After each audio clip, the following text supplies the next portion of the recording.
And who all were in the plane when you stopped in Karachi? I'm sorry, I missed what you said at the beginning Who there. all were in the plane, in the aircraft? There was you, there was Kim Davy, and who were the others? There was myself, Kim Davy, the 5 Russian crew, and a chap called Deepak, who had delivered parachutes to Kim Davy. You wanted to know why we spent 3 days in Karachi. The reason was that there had been terrible weather in Iran, and we had been stuck on the runway at Esfahan for a day and a half. That meant that when we arrived at Karachi, the crew had reached the limit of their legally allowed flying time, and it was a compulsory 3-day stop. So even if we tried to leave Karachi before then, air traffic control would not have allowed it. You have to show your logbook when you check in, and it's a compulsory thing. Pilots are not allowed to fly continuously like that. So this was a compulsory stop. Kim Davy was in touch with somebody on the ground by satellite phone as we approached. And where this all went wrong was like this, because the crew, bizarre though it may seem, had no idea they had guns on board. These guns were packaged in plain wooden cases, and the paperwork with them, which came from the arsenal factory in Bulgaria, all simply said technical equipment. In other words, the boxes were identical to the boxes of aircraft spares that they'd shipped out earlier. It was only when we left Pakistan airspace and entered Indian airspace that Kim Davy and his friend Deepak started opening up the boxes, and of course there are racks and racks of AK-47s. And Davy then had to talk to the crew. This is a man who is very talented. You know, he speaks fluent Hindi, he spoke fluent Bengali, he spoke fluent Russian, fluent French, fluent English. Goodness me, you know, better than most of us. I don't know exactly how he persuaded the crew to go along with this, because I don't speak Russian. Somehow he did. And the trouble was that by the time the aircraft reached Varanasi, the job of packing these guns onto pallets for parachute dropping was not finished. Now, the only way this parachute drop could have succeeded was if it was done at dusk, in the last 10 to 15 minutes of daylight, because that meant the aircraft would be flying out of the sun will be behind it, so the pilot didn't have the sun in his eyes. He had to fly at 300 feet above ground level, and he had to be able to see this little farmhouse that was on top of a hill in front of him. Also at dusk, of course, all the local farmers have gone home and they're locking themselves up in their houses at night, whereas at dawn everybody's coming out into the fields and is watching. So it was critical for the success of the airdrop that it happened at dusk. At Varanasi it wasn't finished, so Davy told the flight engineer to fake some engine trouble whilst they finished packing up these crates. And by the time the aircraft was ready to take off, it was completely dark. And I said to him, this is ridiculous, we can't do this at this time. I mean, personally, I was quite frightened. Flying at 300 feet above ground level is a very dangerous thing to do. In the pitch dark, you don't want to be doing that. The slightest mistake in the cockpit and you're instantly dead. And he was absolutely insistent. He said, no, it absolutely has to be dropped tonight. It cannot be dropped. And I simply said, look, tell air traffic control, the crew needs resting. You can spend the night in a hotel. We can do this tomorrow. And he would not accept that. It was absolutely against it.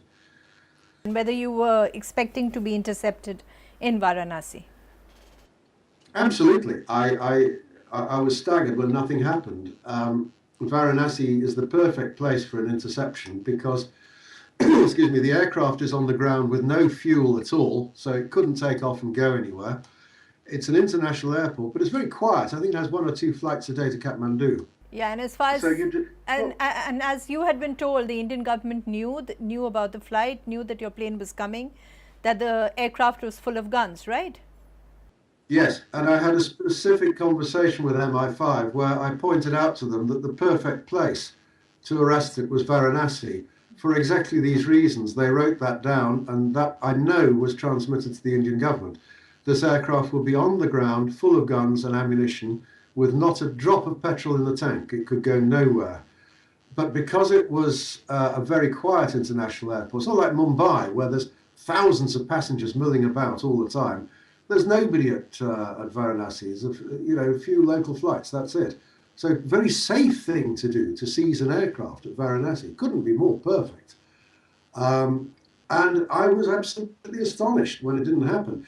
My biggest worry when it didn't happen, and I don't know if you've seen the fax that I sent to the Ministry of Defence on the 18th of August that year, but one of the options that I suggested was that actually the Indian Air Force could deal with the situation very easily by simply shooting the plane down over the drop zone, and they could bomb the people on the ground, and that would be the end of that insurgent group.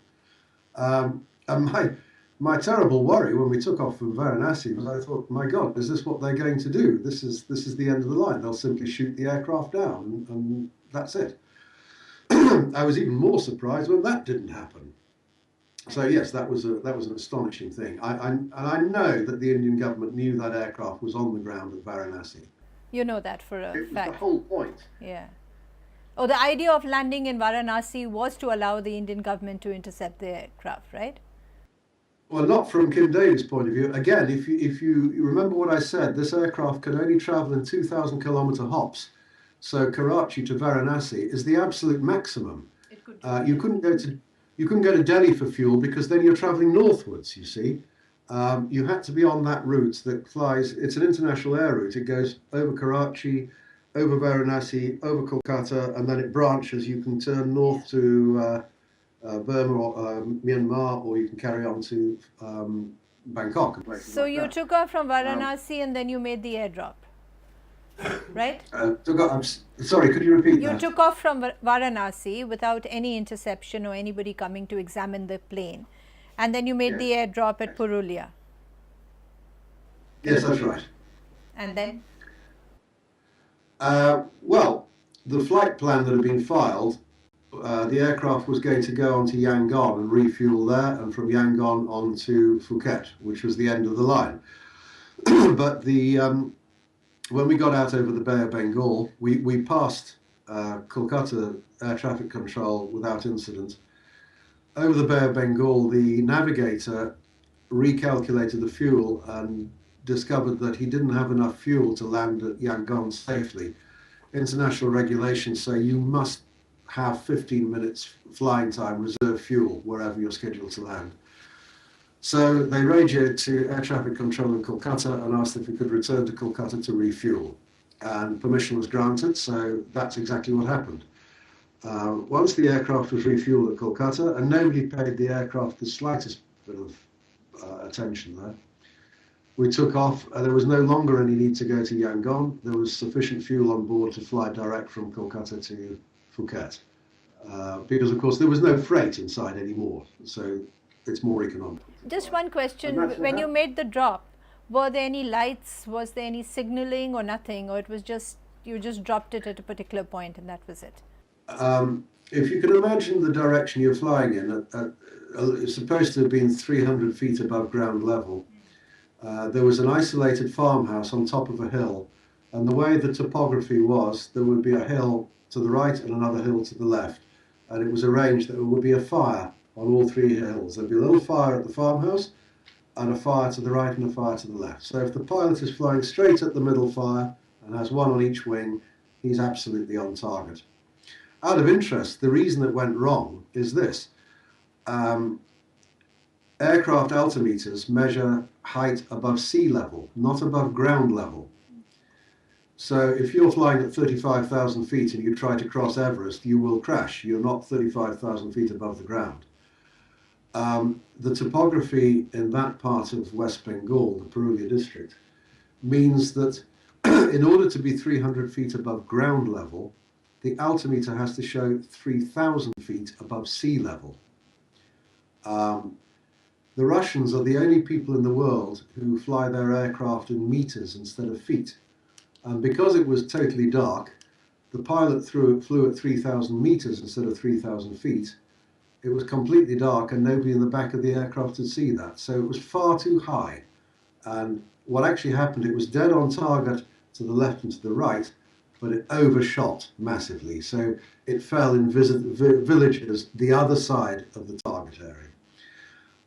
We didn't know that, of course, so we landed in Phuket. We were met there by Wai Hong Mak, the Chinese guy, and he took us to a resort hotel called the Karen Beach, where we stayed. Well, that night, obviously, everybody was tired and went to bed. I turned on, I'm a bit of a news junkie, I always have the news on, and in the early hours of the morning, BBC World Service was reporting findings of guns in the West Purulia district of West Bengal, which they shouldn't have been reporting if this had gone properly. But I realised something had gone wrong. Kim Davey then came to see me. He telephoned friends in India and he told me, no, this has gone wrong. We've missed the target. And there's all sorts of things. He wanted then to fly the aircraft on and send the crew and myself home. But I had mixed feelings. I didn't know what to do. I wasn't able to get help from the British High Commission because we were in a very isolated area. There was no way I could get any advice. But I remembered what I'd been told, that it was vital that this guy was caught in India because what he was doing wasn't a crime anywhere else. So I persuaded him, instead of sending everybody else, I said, no, fly back to Karachi, which meant crossing over India again. And I thought we must give the Indian authorities a second chance to arrest this aircraft, to stop it. And that's why we came back the way we did. But nothing happened. There was no Indian authority. Yeah? The aircraft was stopped in order to land, but nothing whatsoever to do with the Purulia case. It was to do with a mix-up on flight plans. And actually, we were only arrested in the end because Kim Davey disappeared at the airport. So when customs came to check out the aircraft, they refueled us and everything. We were taking off for Karachi. But when they came to just sign off the paperwork said there should be 7 people on board, and there were only 6 of us there. And they said, well, where is Kim P. Davey? And none of us knew. And so we were arrested on immigration charges. And then, and nothing to do with Purulia, about the drop. They weren't even following your plane, is it? Not at all, no. The reason there was a problem was that when we arrived at Phuket Airport, you did the normal thing. The first thing you do when you're flying is that the navigator will go to the Met Office and check the weather. There was a tropical depression in the Bay of Bengal.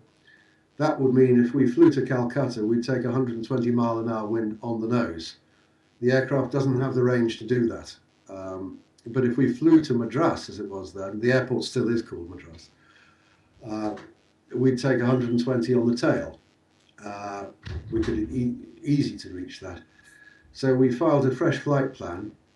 That was approved, and we flew to Madras, and from Madras on to Karachi via Mumbai. But Madras Air Traffic Control forgot to send the alteration through to Delhi. And when radar spotted us flying between Madras and Bombay, it was flashed through to Delhi. Delhi checked the flight plans and found that we didn't have permission to be on that route. And that's the reason we were ordered to land for investigation. After we landed, the mix-up was sorted out, and we were questioned on where is Kim Davey. And that's why we were arrested. I was questioned most of the night on that. And I thought, I'm not going to say anything till I know that Davey has gone, because I didn't know who his friends might be. But why did He could have been